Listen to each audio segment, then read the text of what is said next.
est entré en vigueur aussi aujourd'hui le pass sanitaire européen, QR code, qui pourra être lu dans une trentaine de pays. Ce sésame permet de faciliter les déplacements, d'éviter une quarantaine ou un énième test PCR au retour de vacances. Et ce soir, c'est Vicky Bogart qui fait le point. Dans Vicky, comment fonctionne ce pass sanitaire européen? Expliquez-nous.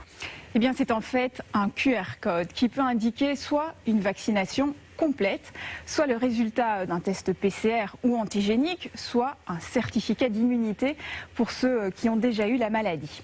Lors d'un contrôle, à l'embarquement ou aux frontières, vous devrez le présenter en version papier ou numérique.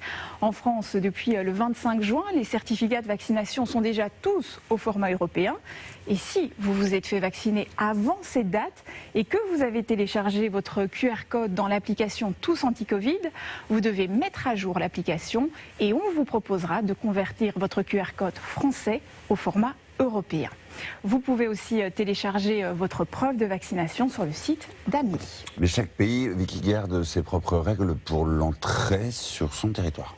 Tout à fait. Par exemple, pour se rendre en Espagne, même en voiture, il faut présenter soit un certificat de vaccination complète datant d'au moins 14 jours, soit un test PCR ou antigénique négatif de moins de 48 heures, soit un certificat de guérison. Les enfants de moins de 12 ans ne sont pas concernés.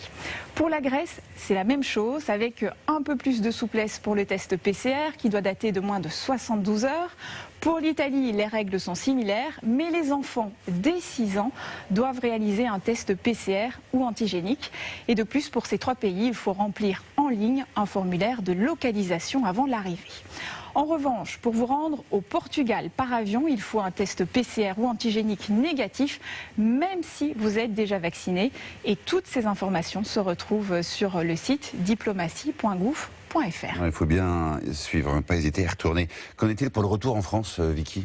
Si vous revenez d'un pays de l'Union européenne et que vous êtes complètement vacciné, vous n'avez plus besoin de réaliser de tests. Si ce n'est pas le cas, vous devrez présenter un test PCR ou antigénique négatif de moins de 72 heures. Merci beaucoup.